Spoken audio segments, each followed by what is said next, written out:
नमस्कार, स्वागत है आप सभी का मेरे चैनल स्पेशल एजुकेशन नीड्स में।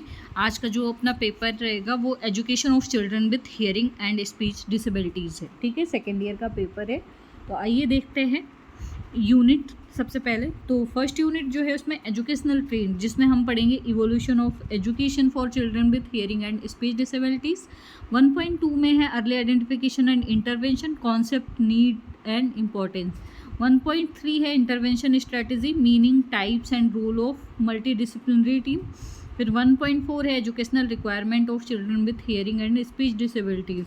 1.5 में है need and importance of school readiness. ठीक है, तो इसी क्रम में आगे बढ़ते हुए सबसे पहले हम देखते हैं 1.1। अब जो 1.1 है हमारा वो है evolution of education for children with hearing and speech disabilities. तो सबसे पहले इवोल्यूशन का मतलब क्या होता है? इवोल्यूशन का मतलब विकास होता है। तो जो CWHI या हियरिंग इम्पेयर्ड बच्चे हैं, जो बधिर बच्चे हैं या जिनको वाणी की समस्या, उनके लिए एजुकेशन का विकास किस तरीके से हुआ है। ठीक है, तो सबसे पहले हम इंटरनेशनल लेवल का देखेंगे। जैसे 1578 में पेड्रो पोंस डी लियोन, ये नेम है, स्पेन में इन्होंने बधिर बच्चों की शिक्षा के बारे में पहला प्रलेखित अनुभव बनाया था। ठीक है, फिर उसके बाद 1760 में Abbé Charles Michel de AP Paris ने इंस्टीट्यूट पोर सोर्स डेफ इंस्टीट्यूट की स्थापना की। उसके बाद 1922 में बच्चों के लिए परिषद की स्थापना की गई, जिसमें उनकी शिक्षा के अधिकार के बारे में बताया गया, चाहे कोई भी विकलांगता हो। ठीक है, जैसे अपना रिहेबिलिटेशन काउंसिल ऑफ इंडिया है ना, उसी तरीके से उन्होंने भी एक परिषद की स्थापना की। कब? 1922 में। नेक्स्ट है 1973 में फिर पुनर्वास अधिनियम के तहत स्कूल के में विकलांग छात्रों के लिए आवास की व्यवस्था अनिवार्य कर दी गई थी। ठीक है, मतलब स्कूल में पढ़ने के साथ साथ एकोमोडेशन भी देने लगे थे। फिर 1990 में विकलांग व्यक्तियों के लिए शिक्षा अधिनियम जो IEDA आया है उसको पारित किया गया, उसमें भी एजुकेशन के लिए बात की गई। फिर नेक्स्ट अगर हम भारत का देखें तो भारत में शिक्षा का विकास सबसे पहले तो जो 1986 में आपका जो NEP आई थी, उसमें भी डिसेबल्ड एजुकेशन के बारे में बात की गई थी। तो हम यहाँ से 1986 से भी कर सकते हैं। और PWD 1995 में आया, जिसमें डिफरेंटली एबल्ड एजुकेशन और एम्प्लॉयमेंट की बात करी गई। इसमें बच्चों को, जो भी डिसेबल्ड बच्चे हैं, उनको समान अवसर, उनके अधिकारों के संरक्षण की बात करी गई और उनको संपूर्ण सहभागिता देने की बात की गई, जिसमें जॉब आरक्षण 4% और एजुकेशन का प्रावधान था। ठीक है, 7 प्रकार की डिसेबिलिटी थी, आपने पढ़ा होगा PWD। ठीक है, नेक्स्ट आया SSA का भी नाम चेंज हो गया है, समग्र शिक्षा अभियान हो गया। पहले था SSA जो 2000 में आया था।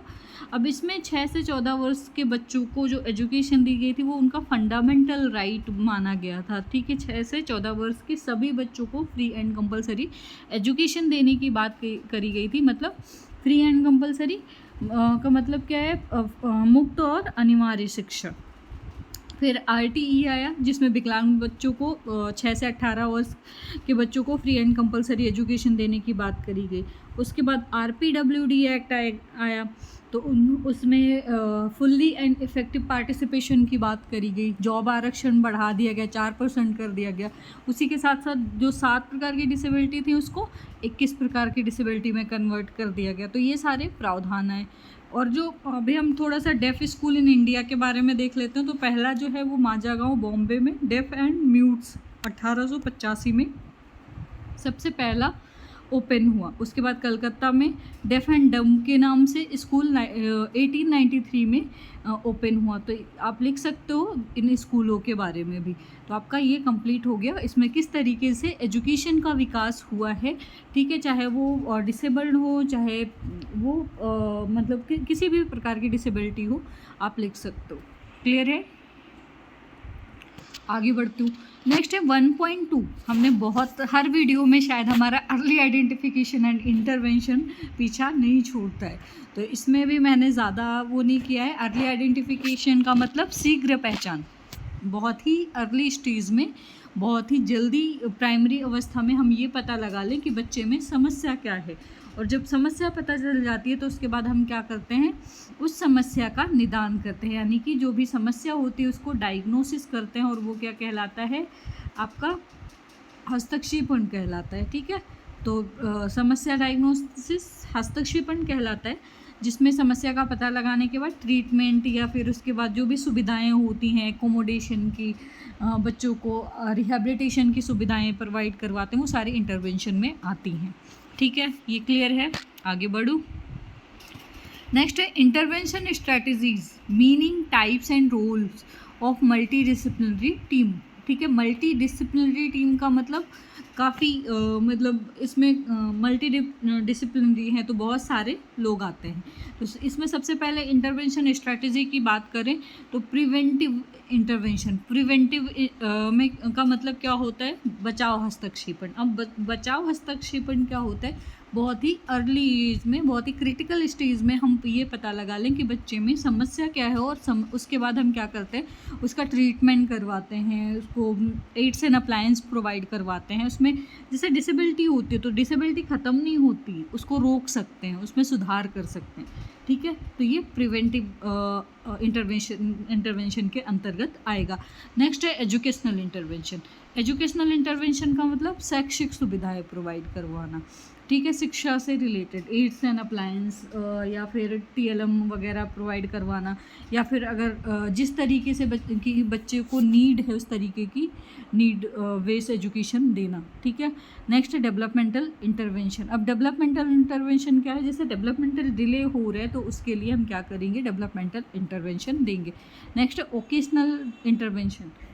सबको ज़रूरत होती है कि जब पढ़ाई पूरी हो जाए उसके बाद जॉब क्या करती है, एक सिक्योर लाइफ बनाती है, एक सक्षम लाइफ बनाती है, तो उसके लिए हमें जॉब चाहिए। तो वोकेशनल इंटरवेंशन में क्या होता है, जो भी हियरिंग इम्पेयर्ड बच्चे होते हैं उनको वोकेशन से संबंधित सुविधाएं प्रदान करना। नेक्स्ट है रिहैबिलिटेशन इंटरवेंशन, मतलब इसमें ऐसी सुविधाएं प्रदान करना जिसमें बच्चे खुद सक्षम हो सके। क्लियर है। अब नेक्स्ट है मल्टी डिसिप्लिनरी जो टीम है वो कौन कौन सी है, एजुकेटर्स आ जाएंगे या टीचर कह सकते हैं आप। ठीक है, स्पेशल एजुकेटर आ जाएंगे, ऑडियोलॉजिस्ट आ जाएंगे। ठीक है, ऑडियोलॉजिस्ट के बाद स्पीच थेरेपिस्ट आ जाएंगे, लैंग्वेज पैथोलॉजिस्ट आ जाएंगे, वोकेशनल रिहैबिलिटेशन आ जाएंगे, स्पेशल सोशल वर्कर आ जाएंगे। ठीक है, तो ये सारी चीज़ें आप डिफाइन कर सकते हैं कि ये टीम क्या करती है, इनकी भूमिकाएं क्या है, इनका रोल क्या है। स्पेशल एजुकेटर का काम क्या है, बच्चों को पढ़ाना, उन ऐसी एजुकेशन देना, मतलब जैसे बच्चे की नीड है हम क्या करते हैं, एडॉप्टेशन करते हैं ना, एकोमोडेशन करते हैं, मॉडिफिकेशन करते हैं। तो उसी हिसाब से ऑडियोलॉजिस्ट का काम क्या होता है, जो भी हियरिंग असेसमेंट करवाना। ठीक है, पता लगाना कि बच्चे में कौन से टाइप्स एंड डिग्री का हियरिंग लॉस है। स्पीच थेरेपिस्ट क्या करते हैं, स्पीच थेरेपी प्रोवाइड करवाते हैं। लैंग्वेज पैथोलॉजिस्ट क्या करते हैं, लैंग्वेज की थेरेपी प्रोवाइड करवाते हैं। वोकेशनल रिहैबिलिटेशन क्या करते हैं, जॉब के अवसर या जॉब की स्किल्स सिखाते हैं। सोशल वर्कर क्या करते हैं, समाज से रिलेटेड जो भी चीज़ें होती हैं या सुविधाएं होती हैं वो प्रोवाइड करने का काम करते हैं। ठीक है, तो इस तरीके से आप इन चीज़ों को डिफाइन कर सकते हैं। Next, educational requirements of children with hearing and speech disabilities. तो अब इसमें इसका जो वो है, अगर हम समझें थोड़ा सा टॉपिक का मतलब क्या है, तो एजुकेशनल रिक्वायरमेंट मतलब शैक्षिक आवश्यकताएं क्या हैं of children with hearing and speech disabilities. तो सबसे पहले इंडिविजुअल नीड्स की अगर हम बात करें तो इसमें नीड बेस्ड एजुकेशन होना चाहिए, क्योंकि अगर बच्चे के लेवल के हिसाब से अगर हम उसको एजुकेशन प्रोवाइड नहीं करवाते हैं तो क्या होगा, वो सीख नहीं पाएगा, उसको सीखने में दिक्कत होगी। तो नीड बेस्ड एजुकेशन का मतलब जिस तरीके से वो बच्चे का लेवल है, मैं उस लेवल पे जाके सिखाना। यानी कि अगर बच्चे को हमारी टीचिंग मेथड नहीं समझ में आ रही, हमारी टीचिंग स्ट्रेटजी नहीं समझ में आ रही, तो हम उसमें एडॉप्टेशन कर सकते हैं, उसको चेंज कर सकते हैं बच्चे की नीड के हिसाब से। कंटेंट एडॉप्टेशन, कंटेंट एडॉप्टेशन का मतलब क्या है, जैसे कंटेंट बहुत ज़्यादा टफ होता है, अगर हम वैसी ही चीज़ें बच्चे को पढ़ाएं जो बुक में होती है, बुकीज नॉलेज, तो क्या होगा, जल्दी समझ में नहीं आएगा। तो हमें क्या करना पड़ता है, कंटेंट में जो भी हार्ड वर्ड होते हैं हम रिमूव करते हैं ना, लेसन प्लान में कंटेंट में जो हार्ड वर्ड होते हैं रिमूव करते हैं, पिक्चर ऐड करते हैं, एक्टिविटी ऐड करते हैं। तो ये सारी चीज़ें किस में जाएंगी, कंटेंट एडॉप्टेशन में जाएंगी। टीचिंग लर्निंग मटेरियल, ज़्यादा से ज़्यादा अगर हम बच्चों को पढ़ा रहे हैं, उन्हें सहायक शिक्षण सामग्री का यूज़ लेके पढ़ा रहे हैं तो उनको ज़्यादा समझ में आएगा। ICT, इंफॉर्मेशन कम्युनिकेशन टेक्नोलॉजी, मतलब टेक्नोलॉजी का अगर यूज़ करते हैं तो ज़्यादा समझ में आएगा, क्योंकि टेक्नोलॉजी जो है अभी बहुत ही ज़्यादा आम बात है और बच्चों को मोबाइल फ़ोन या फिर लैपटॉप और इन चीज़ों में ज़्यादा दिलचस्पी होती है, इसलिए सीखना ज़्यादा पसंद करते हैं। अब नेक्स्ट है IEP। IEP का मतलब इंडिविजुअलाइज्ड एजुकेशनल प्रोग्राम, ठीक है, व्यक्तिगत शैक्षणिक कार्यक्रम। अब इसमें इसका मतलब क्या होता है, जैसे कि अगर कोई बच्चा है और वो बहुत ज़्यादा वीक है तो हम उसके लिए IEP बनाते हैं और उसमें हम क्या करते हैं, रेमेडियल प्लान, उसका पहले प्री असेसमेंट करते हैं, उसके बाद उस चीज़ों का रेमेडियल प्लान तैयार करते हैं, उसके बाद पोस्ट असेसमेंट करते हैं, ठीक है। नेक्स्ट है स्पेशल एजुकेशन सपोर्ट। अब स्पेशल एजुकेशन सपोर्ट, बच्चे की नीड क्या है, कौन से एड्स एंड अप्लायंस चाहिए, ठीक है, उन सब चीज़ों पर ध्यान देना। अदर नीड्स में आ जाएगी सोशल नीड, बच्चा किस तरीके से सोशल इंटरेक्शन कर रहा है, अगर नहीं कर रहा है तो पेयर ग्रुप हम उसके साथ असाइन कर देंगे, ठीक है, उसे ज़्यादा से ज़्यादा ऐसा मौका देंगे कि बच्चा बोले, ठीक है। डेवलपमेंटल स्किल्स में क्या आएगा, अगर बच्चे का डेवलपमेंट डिले है तो उस पर फोकस करना, जैसे स्पीच थेरेपी है, लैंग्वेज थेरेपी है, ठीक है, तो इन चीज़ों पर ध्यान। लाइफ स्किल्स, किस तरीके से डेली लिविंग की चीज़ें, दैनिक दिनचर्या की चीज़ें बच्चा करेगा, उस पर फोकस, और उसके अलावा बाद में ओकेशनल या जॉब स्किल्स, ठीक है, तो ये सारी रिक्वायरमेंट होती है। क्लियर है, आगे बढ़ते हैं। नेक्स्ट है 1.5 need and importance of school readiness, ठीक है। सबसे पहले आपको ये समझना है कि स्कूल रेडीनेस का मतलब क्या है।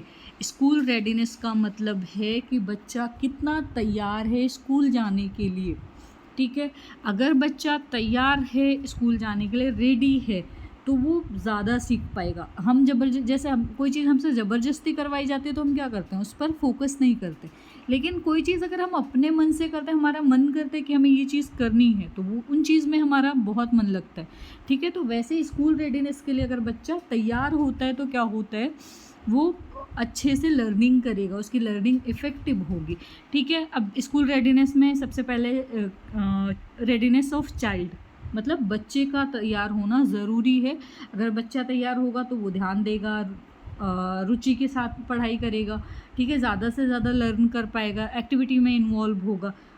उसके अलावा स्कूल रेडीनेस, स्कूल कितना तैयार है बच्चों को एडमिशन देने के लिए, बच्चों को लर्निंग करवाने के लिए, बहुत ज़्यादा इंपॉर्टेंट होता है कि आप क्लास में जाते हो और क्लास में बैठ के मतलब टीचर और स्टूडेंट के बीच का जो रिलेशन है वो फ्लैक्सिबल होना चाहिए। जैसे एक चीज़ है कि टीचर ने बोल दिया ये पत्थर की लकीर है, वो बदल नहीं सकती, वो जैसा पढ़ा रहा है, अगर वो बोले कि उसमें चेंज नहीं करना है तो इसका मतलब है कि वो सब्जेक्ट सेंटर्ड की चीज़ें पढ़ा रहे हैं, वो रेडी नहीं है आपको पढ़ाने के लिए। अगर हम रेडीनेस की बात करें तो जिस तरीके से आपका लेवल है, जिस तरीके से बच्चे का लेवल है, उसके आधार पर अगर हम जाके पढ़ाते हैं तो ज़्यादा चीज़ें समझ में आती हैं, ठीक है। उसके अलावा family and community readiness, family and community readiness का मतलब क्या होता है, फैमिली कितनी तैयार है आपको एजुकेशन दिलाने के लिए, क्योंकि सबसे ज़्यादा मैटर ये करता है, अगर फैमिली आपको एजुकेशन नहीं दिलाना चाहती तो बहुत ज़्यादा दिक्कतें आती हैं। तो इसलिए फैमिली का सपोर्ट और कम्युनिटी का सपोर्ट बहुत ज़्यादा ज़रूरी होता है, ठीक है। तो ये चीज़ें आप डिफ़ाइन कर सकते हैं, ओके, ठीक है। आगे बढ़ते हैं। सेकेंड यूनिट है 2.1। सबसे पहले तो एजुकेशनल ऑप्शन, अब इसमें दिया हुआ स्पेशल एजुकेशन, टाइप्स, लेबल, मेरिट्स एंड डीमेरिट्स। नेक्स्ट है 2.2 mainstreaming and integrated education, meaning, types, merit and demerit. 2.3 है inclusive education, meaning, need and importance, merits and demerits. UDL का फुल फॉर्म है universal design for learning. 2.4 है community based rehabilitation, meaning, need, merit and demerit. Next है role of stakeholder and significant other, ठीक है। आगे बढ़ते हैं।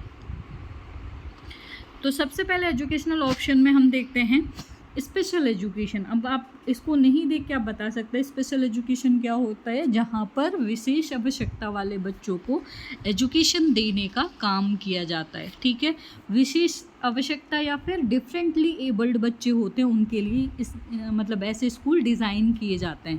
तो हम कह सकते हैं ये इंस्ट्रक्शन बेस्ड प्रोग्राम होता है, मतलब ऐसा प्रोग्राम जहाँ पर बच्चे की लेवल को बहुत ज़्यादा ध्यान दिया जाता है। यहाँ पर सारी चीज़ें स्पेशल होती, स्पेशल का नाम है तो इसका मतलब है 8 जो भी TLM होते हैं, एडॉप्टेशन होता है, एकोमोडेशन होता है, मॉडिफिकेशन होता है, टीचिंग मेथड बच्चे के हिसाब से होती है, टीचिंग स्ट्रेटजी बच्चे के हिसाब से होती है।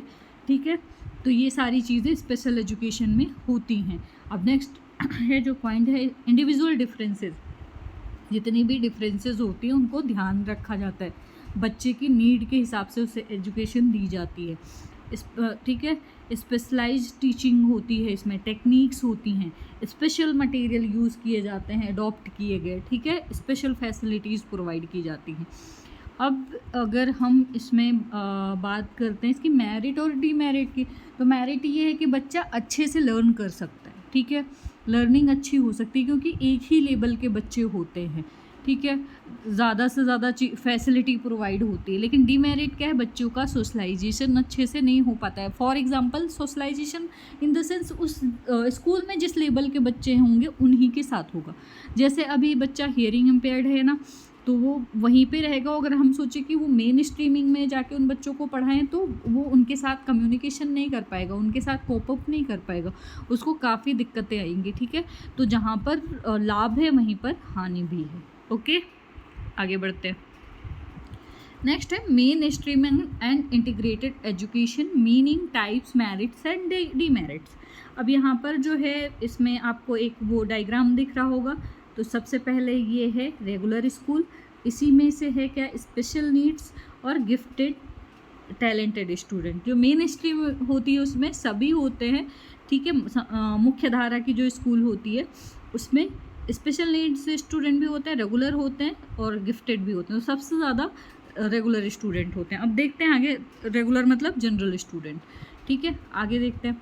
तो जो बेसिक शिक्षा की जो ज़रूरत वाले छात्र हैं उनको कौशल के आधार पर विशिष्ट समय एवं अवधि के दौरान सामान्य कक्षा में रखने की प्रथा है। अभी यहाँ पर आप देख सकते हैं कि यहाँ पर क्या है, जो विशेष शिक्षा की ज़रूरत क्यों है, जो मतलब विशिष्ट समय यहाँ पर मिलता है।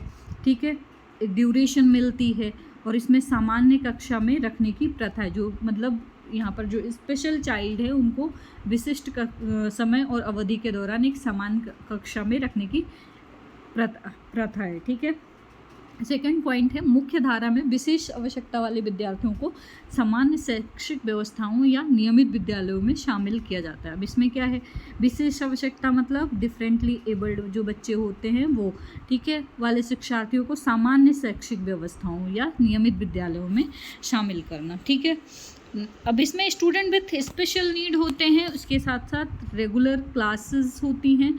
ठीक है, एक ड्यूरिंग मतलब इस स्पेसिफिक टाइम पीरियड के दौरान उनकी जो स्किल्स होती है उसको इम्प्रूव करने का काम किया जाता है। ठीक है, रेगुलर एजुकेशन क्लासेस होती हैं, कंबाइंड रेगुलर एजुकेशन क्लासेस भी होती हैं और कंबाइंड भी होती हैं स्पेशल एजुकेशन के साथ साथ।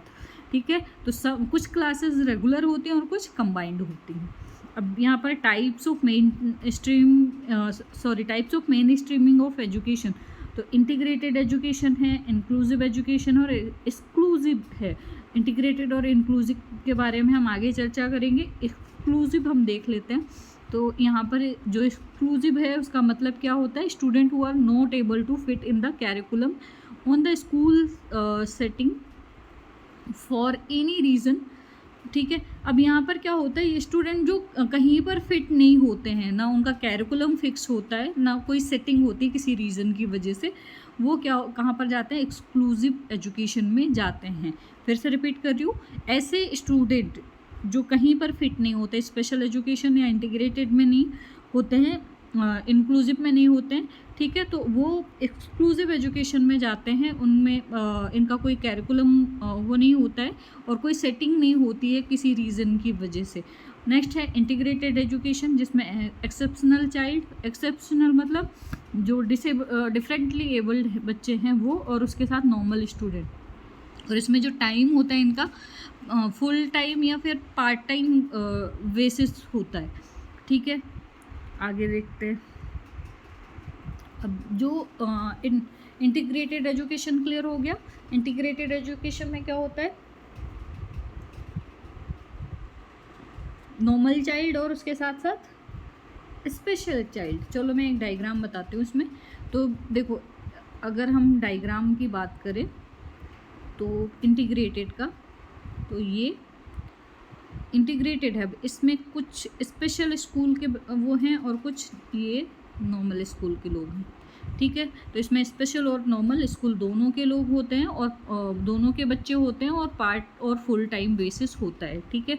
कभी पार्ट टाइम क्लासेस चल जाते हैं और कभी फुल टाइम चल जाते हैं। क्लियर है। नेक्स्ट है इंक्लूसिव एजुकेशन। इंक्लूसिव एजुकेशन बताने की ज़रूरत है। बहुत बार जब हम इंक्लूसिव एजुकेशन की बात करते हैं तो आप लोग क्या बताते हो कि नॉर्मल और डिसेबल चाइल्ड एक छत के नीचे बैठकर एजुकेशन लेते हैं, है ना।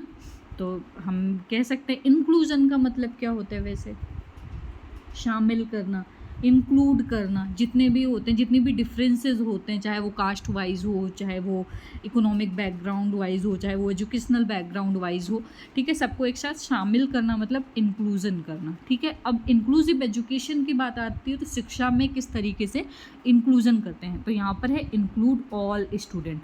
मतलब ऑल स्टूडेंट मतलब जितने भी डाइवर्स लर्नर हैं, डाइवर्स लर्नर मतलब जितने भी विविध लर्नर हैं उन सबको एक साथ शामिल करना, ठीक है। तो यहाँ पर स्टूडेंट की योग्यता जो है उस पर फोकस किया जाता है। जैसे एक वो है स्लोगन है कि सी माई एबिलिटी नॉट डिसेबिलिटी, ठीक है।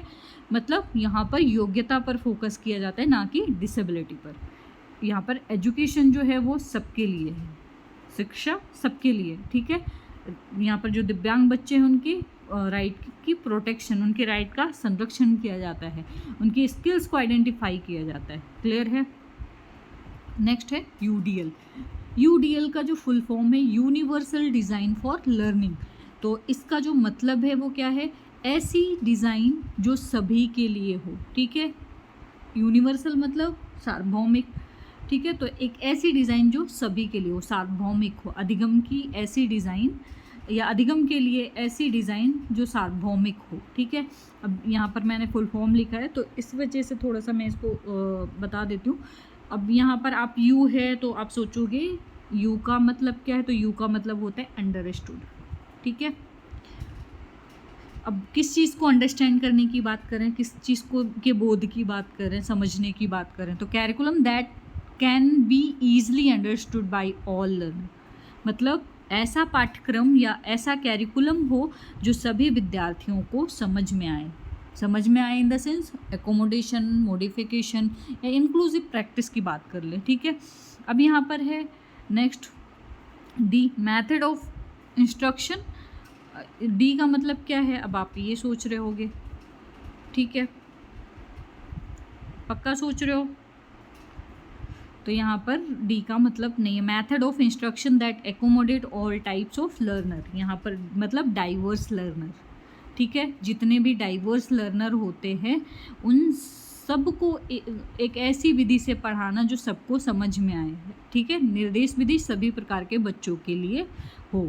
एल फॉर क्या है, लर्निंग। तो अब यहाँ पर क्या है, व्हाट लर्निंग, क्या पढ़ना है, हाउ लर्निंग, कैसे पढ़ना है, और वाई लर्निंग, ठीक है, क्यों पढ़ना है।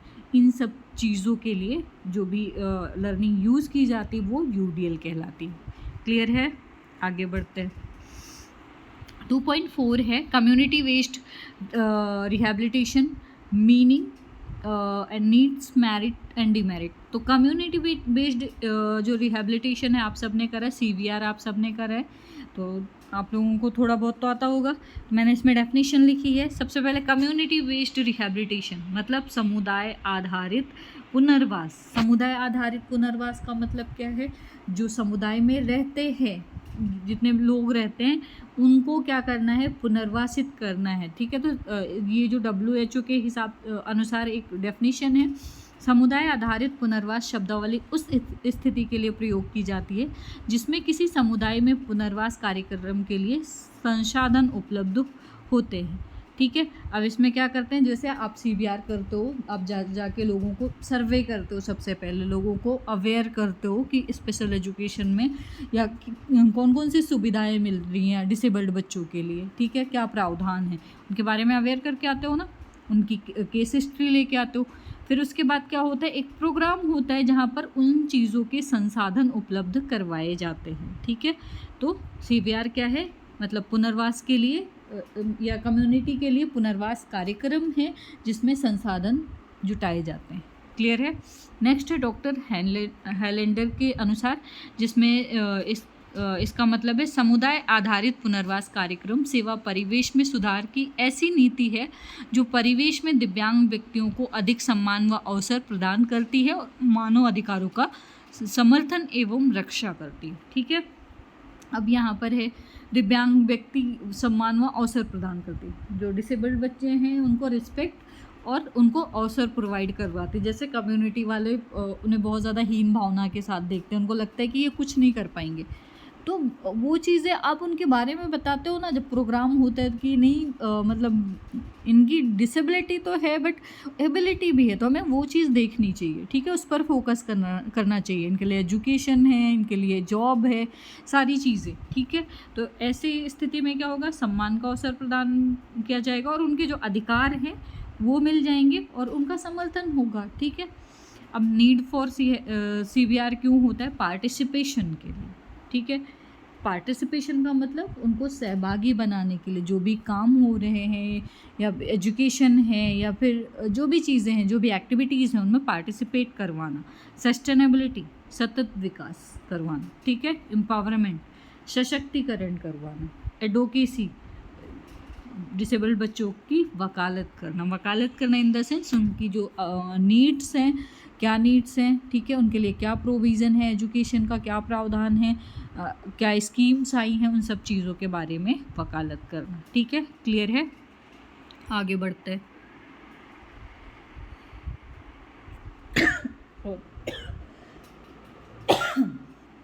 नेक्स्ट है 2.5। अब यहाँ पर है role of stakeholder and significant other.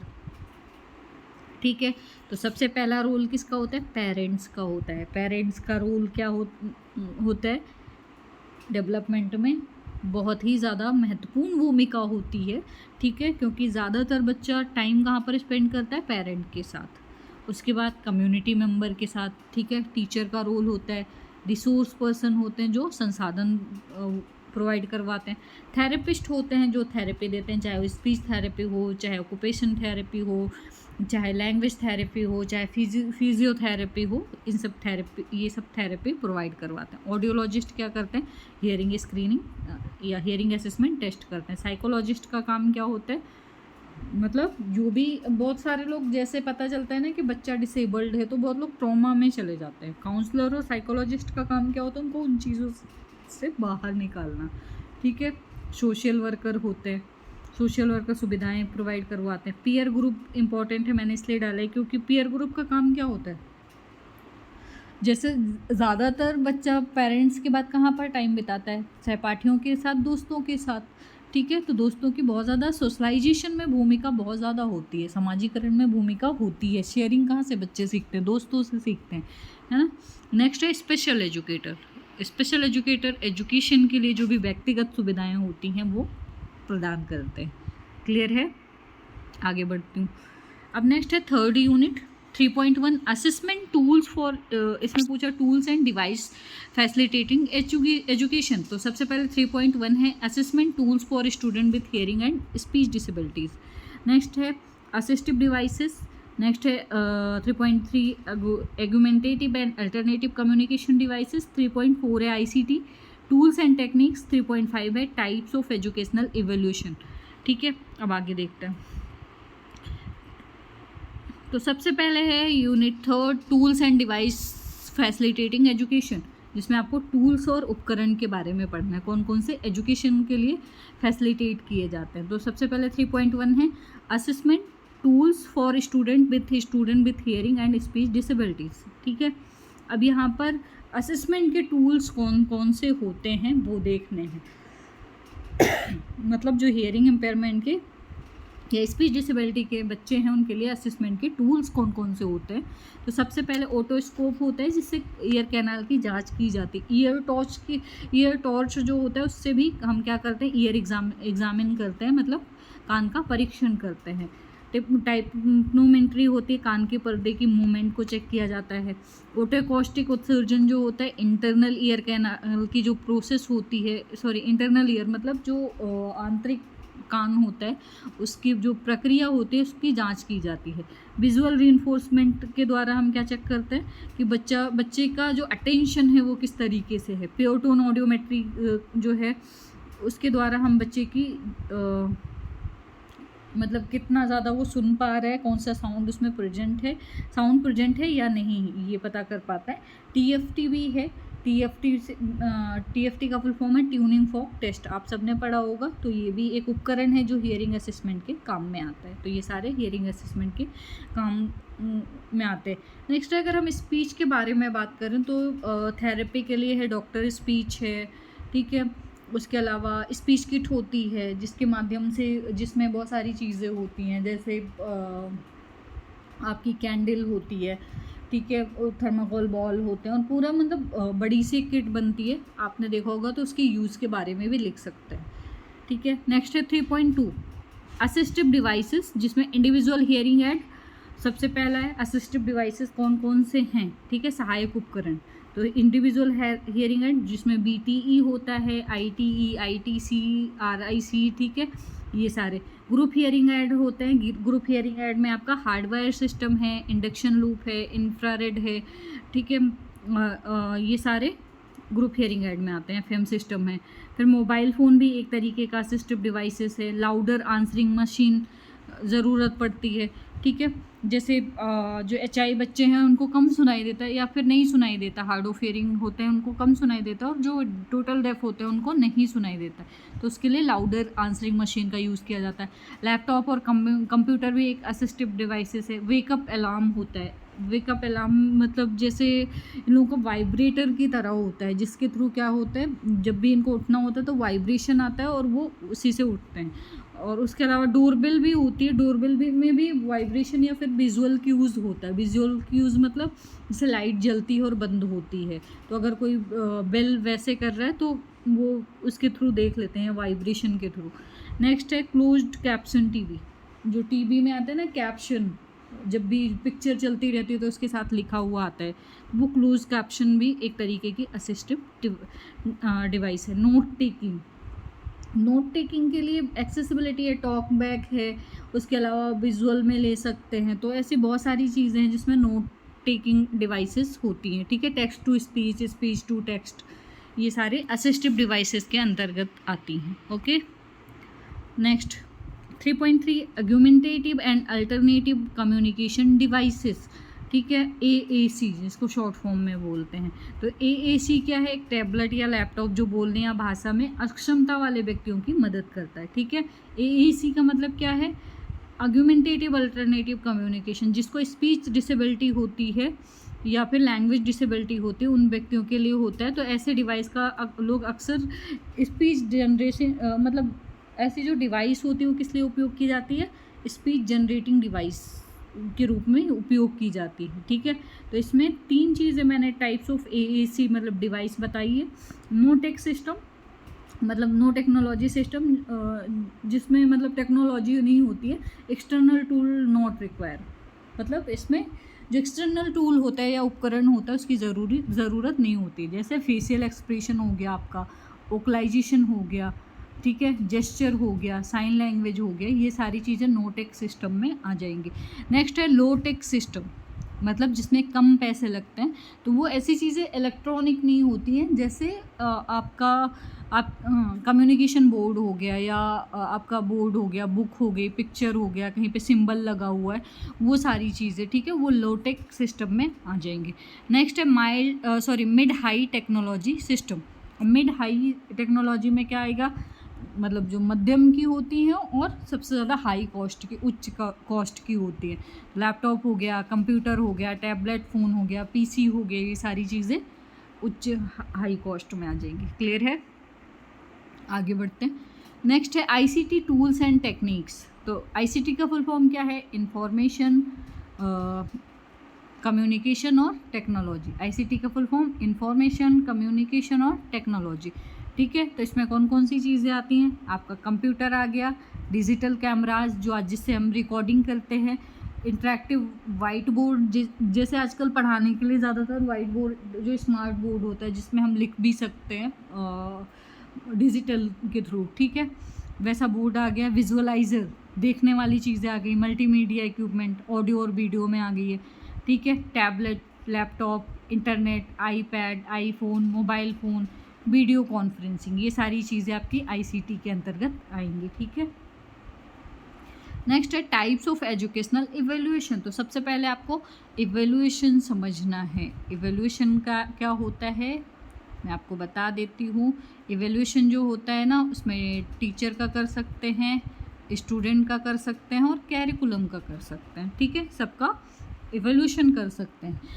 Evaluation का मतलब क्या है, मूल्यांकन। मूल्यांकन का मतलब क्या है, मूल्यों का अंकन करना, यानी कि जब भी हम जांच करते हैं उसके बाद हम मार्क्स देते हैं, ठीक है, अंक प्रदान करते हैं, ग्रेड देते हैं, क्रेडिट देते हैं, ये सारी चीज़ें मूल्यांकन के अंतर्गत आती हैं, ठीक है। तो इसमें टाइप्स ऑफ एजुकेशनल इवेल्यूएशन पूछा है।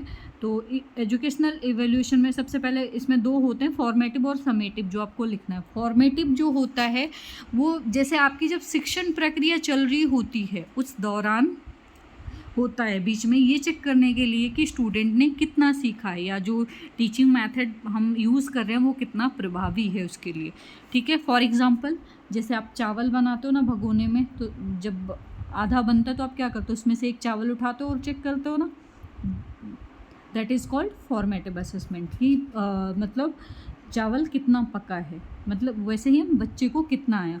तो ये जो होता है ना, इसमें सुधार हो सकता है। फॉर्मेटिव असेसमेंट में हम क्या कर सकते हैं, सुधार कर सकते हैं। एक बार जांच लिया कि बच्चे ने कितना सीखा है, और अगर नहीं अच्छे से सीखा है तो सुधार कर सकते हैं, दोबारा सिखा के फिर असेसमेंट कर सकते हैं।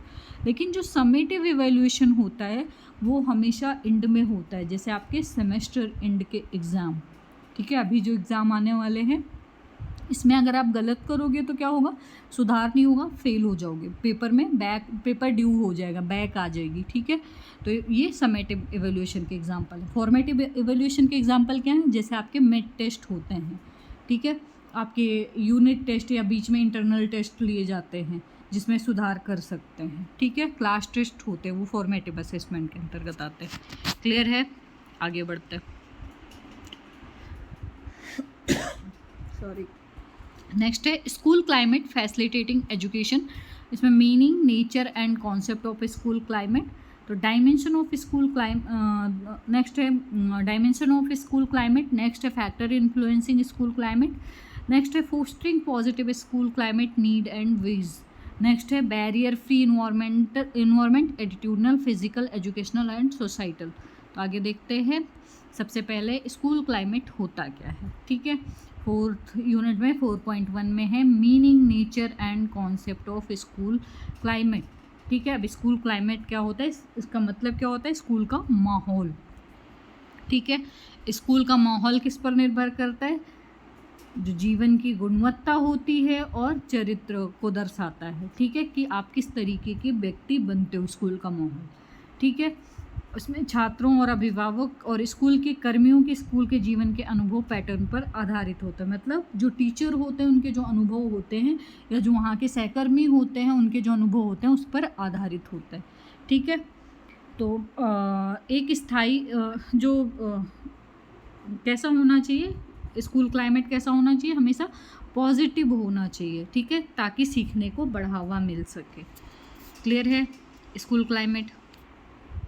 फिर से बता देती हूँ, स्कूल क्लाइमेट मतलब स्कूल का माहौल कैसा होता है। आप जिस तरीके से एक प्रोडक्ट बनता है ना, जैसे पूछते हैं ना जब आप कहीं पे जॉब पे जाते हो तो कहाँ के प्रोडक्ट हो, वो निर्भर करता है आप जहाँ से आते हो ना, वहाँ की वो आपको देख के निर्भर होता है कि वहाँ का माहौल क्या होगा, वहाँ की क्वालिटी ऑफ एजुकेशन क्या होगी। तो जो स्कूल क्लाइमेट है वो बहुत ज़्यादा वैल्यू करता है कि उसका जो प्रोडक्ट है वो कैसा बनता है, उस पर बहुत ज़्यादा निर्भर करता है। ठीक है, तो जैसा माहौल होगा आप वैसा बनेंगे। ठीक है, तो स्कूल का माहौल हमेशा कैसा होना चाहिए, पॉजिटिव होना चाहिए, टीचर ट्रेंड होने चाहिए, उनके अनुभव पर आधारित सारी चीज़ें होनी चाहिए। क्लियर है।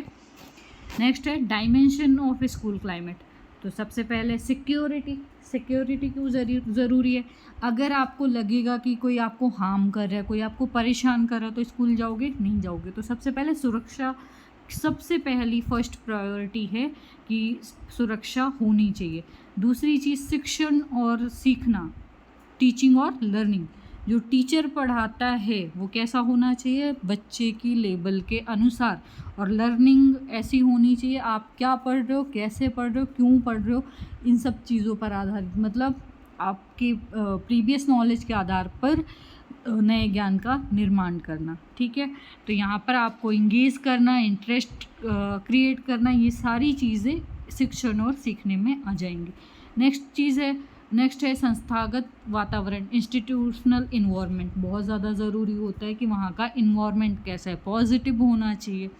ठीक है, नेक्स्ट है अंतर्वैयक्तिक संबंध, इंटरपर्सनल रिलेशनशिप। इंटरपर्सनल रिलेशनशिप का मतलब क्या होता है कि आप अंदर से सीखना चाहते हो। ठीक है, आपका अपने आप से कैसा वो है, खुद के लिए। लोग बोलते हैं ना कि ये बहुत ज़्यादा स्वार्थी, बट कहीं ना कहीं स्वार्थी होना अच्छा है, क्योंकि अपने भले के लिए सोचते हैं। आप सोचो दूसरों के लिए, ठीक है, बट अपना भला भी सबसे पहले बोलते हैं, पहले अपना भला फिर दूसरों का भला। ठीक है, तो इंटरपर्सनल रिलेशनशिप मतलब तभी आप सीख पाओगे जब आप अपनी रुचि को ध्यान में रखोगे, आप अपनी अटेंशन को ध्यान में रखोगे। ठीक है, आप किस तरीके से लर्न कर रहे हो, किस माहौल में लर्न कर सकते हो, उन चीज़ों को अगर आप ध्यान में रखते हो। नेक्स्ट है सोशल मीडिया। ठीक है, सामाजिक मीडिया या सोशल मीडिया। सोशल मीडिया के द्वारा आपको ये पता होना चाहिए कि कौन सा इन्फॉर्मेशन ग्रहण करना है और कौन सा नहीं करना है। ठीक है, लेकिन एक वो था कि मतलब जैसे आपने एजुकेशन में पढ़ा था ना कि निगेटिव एजुकेशन किसने बढ़ावा दिया था, आप बताइए। आप लोग ये क्वेश्चन का जवाब ज़रूर लिखिए। ठीक है, निगेटिव एजुकेशन क्यों दी थी, ताकि पता चले कि बुराइयां क्या होती हैं। नहीं तो जब तक आप किसी एटमॉस्फेयर में जाओगे और वहाँ की चीज़ों से डील नहीं करोगे, तब तक समझ में कैसे आएगा कि क्या बुरा है क्या अच्छा है। ठीक है, तो ये चीज़ आना चाहिए। नेक्स्ट है 4.3 फैक्टर इन्फ्लुएंसिंग स्कूल क्लाइमेट।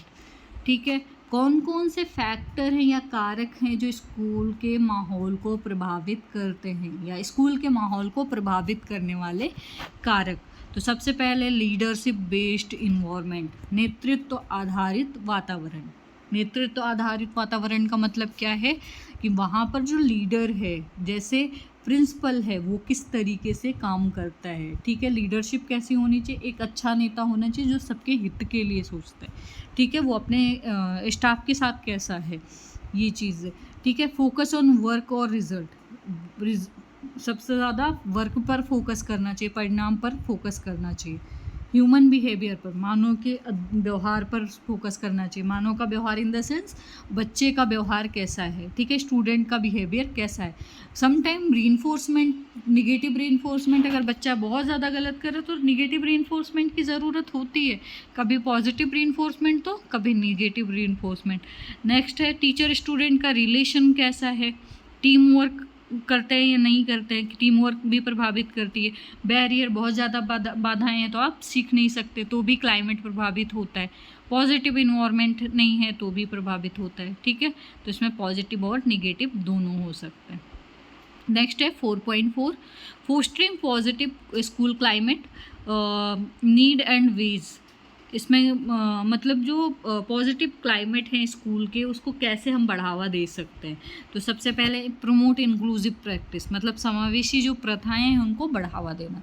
अब समावेशी प्रथाएं क्या हैं आपकी, एकोमोडेशन, मॉडिफिकेशन और एडॉप्टेशन। ठीक है, इन चीज़ों को बढ़ावा देना।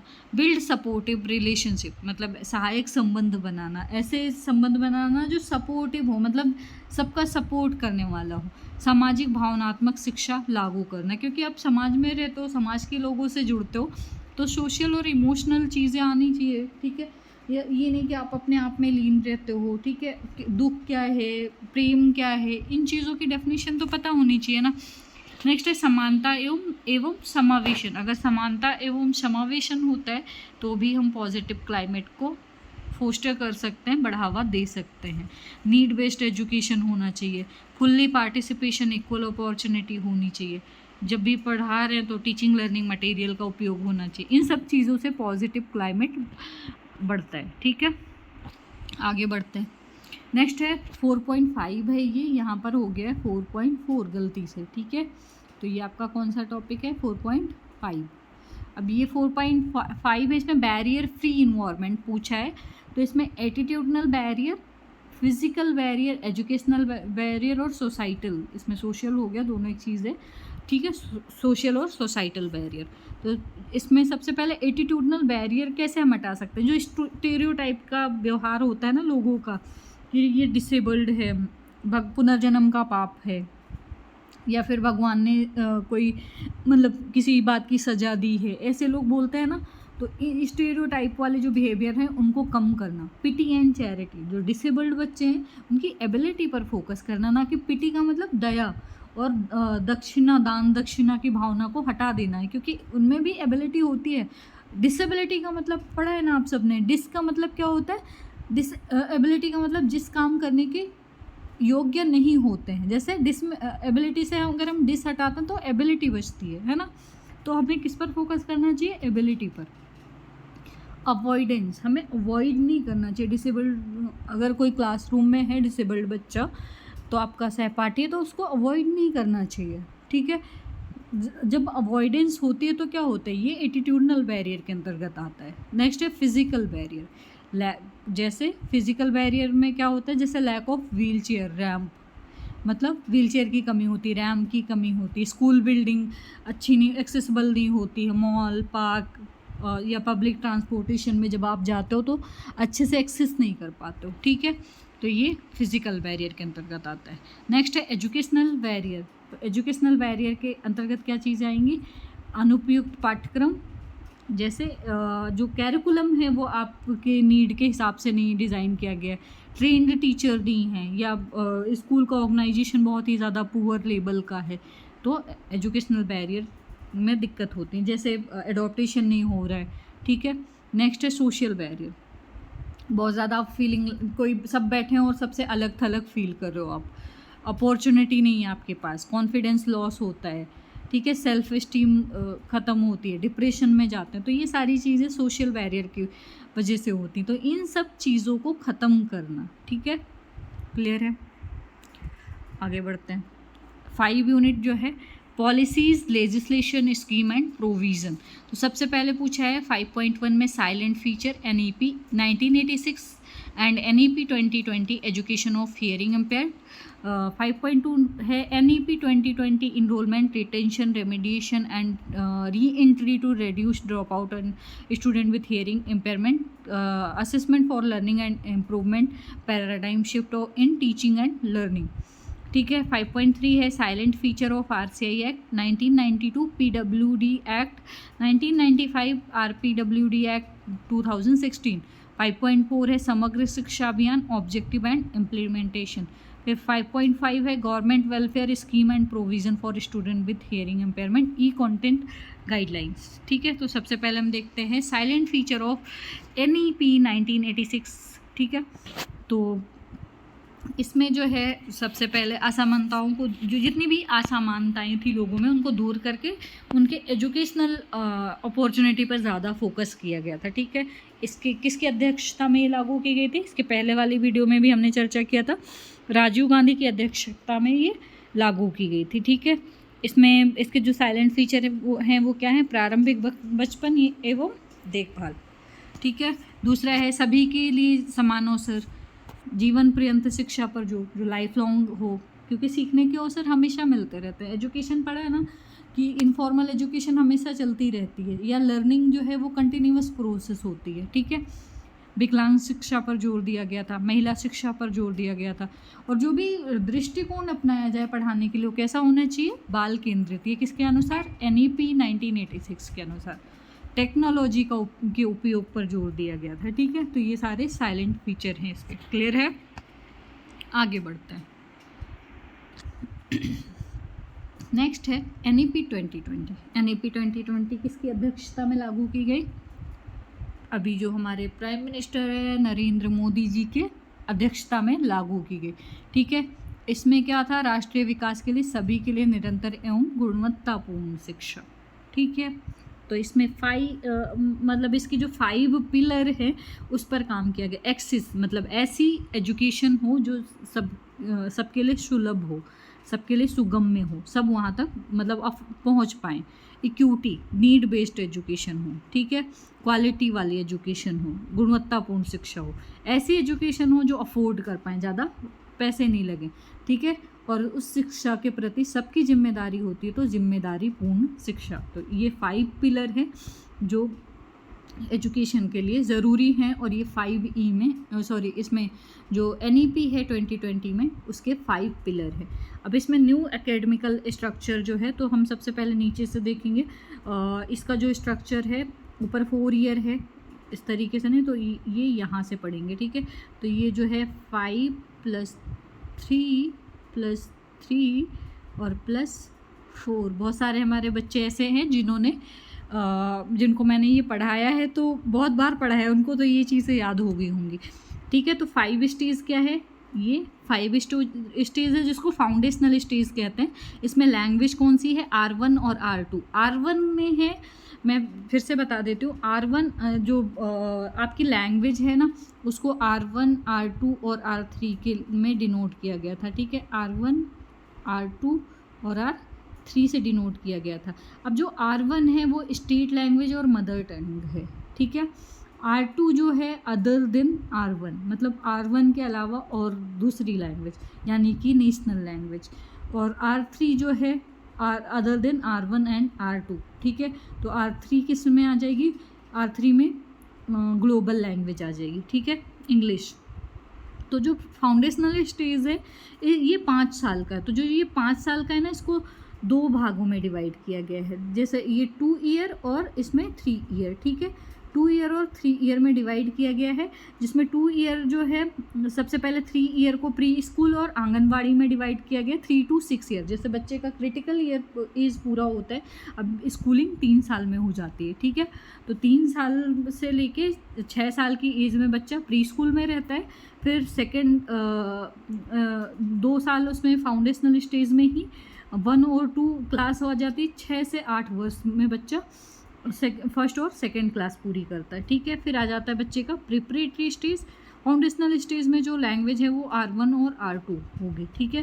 फिर प्रिपरेटरी स्टेज आते हैं जिसमें लैंग्वेज है R1 और R2, ठीक है। अब इसमें 3 ईयर बच्चा रहता है, जिसमें 3 to 5 क्लास होती है, और एज रेंज बच्चे की 8 से 11 साल की होती है। फिर मिडिल स्टेज आ जाती है जिसमें लैंग्वेज R1, R2 और R3 हो जाती है, जिसमें बच्चा 3 ईयर बिताता है, लेकिन इसमें क्लास 6 to 8 होती है, और इसमें एज रेंज जो बच्चे की होती है 11 से 14 साल। फिर आ जाती है सेकेंडरी स्टेज, जिसमें बच्चा R2 और R3 लैंग्वेज यूज़ करता है, और इसमें 4 ईयर की बच्चे की जो मतलब जो भी पूरा ड्यूरेशन होता है वो 4 ईयर का होता है। इसको 2 फेज़ में डिवाइड किया गया है, 9 और 10th, और फर्स्ट फेज़ में 9th और 10th है, फिर 11th और 12th सेकेंड फेज़ में है। तो इसमें बच्चा 14 से 18 साल में रहता है, ठीक है। तो ये आपका क्लियर हो गया। तो इस तरीके से आप डिवाइड कर सकते हो और लिख सकते हो। जब भी हम इसको लिखेंगे तो फाउंडेशनल स्टेज से स्टार्ट करेंगे इस तरीके से, ठीक है। इस तरीके से स्टार्ट करके इस तरीके से आप लिख सकते हो। क्लियर है? ओके, आगे बढ़ते हैं। 5.2 में है NEP 2020 enrolment, retention, remediation and re-entry drop out student with HIS hearing impairment, assessment for learning and improvement, paradigm shift for learning, ठीक है। एनईपी के बारे में आपने पढ़ लिया। इसमें पूछा है कि assessment for learning and improvement, किस तरीके से असेसमेंट फॉर लर्निंग करेंगे। असेसमेंट फॉर लर्निंग जो है आपका वो कौन सा है, फॉर्मेटिव इवैल्यूएशन कहलाता है, ठीक है। असेसमेंट फॉर लर्निंग क्या कहलाता है, जो आपका फॉर्मेटिव असेसमेंट। फॉर्मेटिव असेसमेंट में क्या पढ़ा था आपने कि हम क्या करते हैं, इन बिटवीन, बीच बीच में हम क्या करते हैं, चेक करते हैं कि बच्चे ने कितना सीखा है। जैसे एक यूनिट पढ़ाई और हमने टेस्ट ले लिया कि बच्चे ने कितना सीखा है, ठीक है। तो इस तरीके से हम उसका असेसमेंट करके और उसमें उसकी लर्निंग में सुधार कर सकते हैं। तो इसमें बहुत सारी चीज़ें हैं, जैसे फाउंडेशनल लिटरेसी पर ध्यान देना चाहिए, साइन लैंग्वेज का प्रावधान था, वोकेशनल एजुकेशन है, टेक्नोलॉजी का यूज़ करके सिखा सकते हैं, लर्निंग पर फोकस होता है, यूडीएल है, यूनिवर्सल डिज़ाइन फॉर लर्निंग, और उसके अलावा क्रॉस डिसेबिलिटी फॉर टीचर, जो भी टीचर हैं उनके लिए क्रॉस डिसेबिलिटी मतलब उनको उसकी ट्रेनिंग दी जाती है, ठीक है। तो ये सारी चीज़ें आप डिफाइन कर सकते हो इसमें। नेक्स्ट है 5.3 silent feature of RCI act 1992, PWD 1995, RPWD act 2016। ये हमने बहुत बार डिस्कस किया है, लेकिन फिर भी कर लेते हैं। रिहेबिलिटेशन काउंसिल ऑफ इंडिया, ठीक है, ये कब आया, 1992 में आया, ठीक है। इसमें क्या, इसके द्वारा क्या होता है, अभी जो आपका कोर्स चल रहा है वो किसके द्वारा है, रिहेबिलिटेशन काउंसिल ऑफ इंडिया के द्वारा, ठीक है। इसमें ह्यूमन रिसोर्सेज बनाने का काम किया जाता है, ठीक है। जब भी प्रोग्राम करवाए जाते हैं तो आप करते हो तो अभी आप क्या हो, एक ह्यूमन रिसोर्स ही हो ना। अब जाके कहीं ना कहीं बच्चों को पढ़ाओगे तो ह्यूमन रिसोर्स हो, ठीक है। और जो भी कोर्सेज होते हैं उनके सीआरआर रजिस्ट्रेशन के लिए काम किया जाता है, उनको रजिस्ट्रेशन किया जाता है और सीआरआर को बनाए रखने का काम, एक्टिव रखने का काम आरसीआई के द्वारा किया जाता है। उसके अलावा सीआरई प्रोग्राम चलाए जाते हैं, ठीक है, जिसमें क्या होता है, पॉइंट्स मिलते हैं और उसमें जो हमारी नॉलेज और स्किल्स होती हैं उनको अपग्रेड करने का काम किया जाता है। क्लियर है।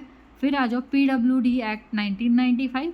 इसमें क्या था, फुल्ली पार्टिसिपेशन, ठीक है। फुल्ली पार्टिसिपेशन का मतलब संपूर्ण सहभागिता, समान अवसर, अधिकारों के संरक्षण के लिए बात की गई। इसमें 7 प्रकार की डिसेबिलिटी थी और जॉब रिजर्वेशन कितना था, 3% था, ठीक है। फिर आ जाओ आरपीडब्ल्यूडी एक्ट 2016, ठीक है। इसमें फुल्ली एंड इफेक्टिव पार्टिसिपेशन की बात करी गई, बिना भेदभाव के एजुकेशन की बात करी गई, इक्विटेबल लर्निंग मतलब नीड बेस्ड एजुकेशन की, आवश्यकता आधारित अधिगम की बात करी गई। इसमें डिसेबिलिटी कितनी है, 21 टाइप्स ऑफ डिसेबिलिटी, ठीक है। जॉब आरक्षण इसमें कितना था, 4%। क्लियर है। तो इस तरीके से आप इसको डिफाइन कर सकते हैं। नेक्स्ट है समग्र शिक्षा, ठीक है। समग्र शिक्षा अभियान जो है इसका ये क्या है, ये एसएसए ओल्ड नेम है इसका, सर्व शिक्षा अभियान, ठीक है।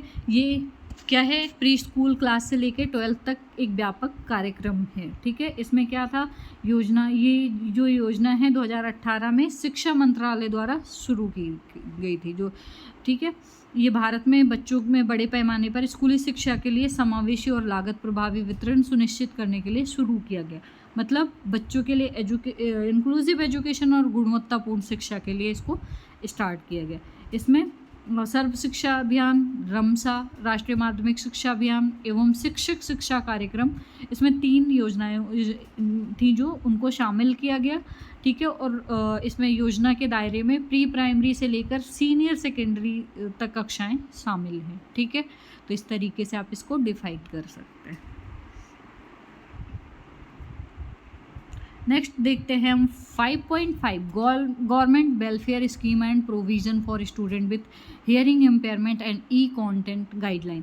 तो इसमें सबसे पहले एडिप स्कीम और एलएम को मैंने इसलिए लिखा है क्योंकि एडिप स्कीम आप पढ़ सकते हो जो एड्स एंड अप्लायंस देने का काम करता है, ठीक है। जैसे BTE है, behind the ear hearing aid है, या फिर बच्चों के लिए जो भी सुविधाएं हैं, स्कॉलरशिप देने का प्रावधान है, पेंशन वगैरह मिलती हैं, तो बहुत सारी सुविधाएं ऐसी हैं जो मिलती हैं।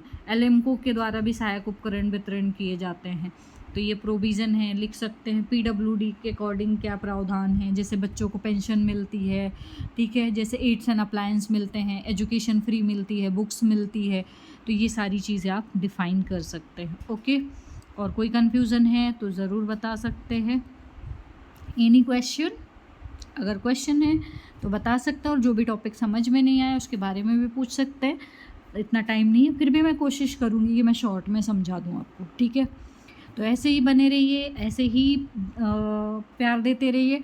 आज मैं आपको एक खुशखबरी दे दूँ, अभी हमारे जो सब्सक्राइबर हैं वो 400 हो गए हैं, तो बस आप सबको भी कॉन्ग्रेचुलेशन। और जितना ज़्यादा सब्सक्राइबर जितनी जल्दी बढ़ेंगे उतनी इफ़ेक्टिव और अच्छी वीडियो लेके आऊँगी मैं, उतना ही इम्प्रूव करूँगी, ठीक है। तो ऐसे ही बने रहिए और प्यार देते रहिए। थैंक यू, शुक्रिया।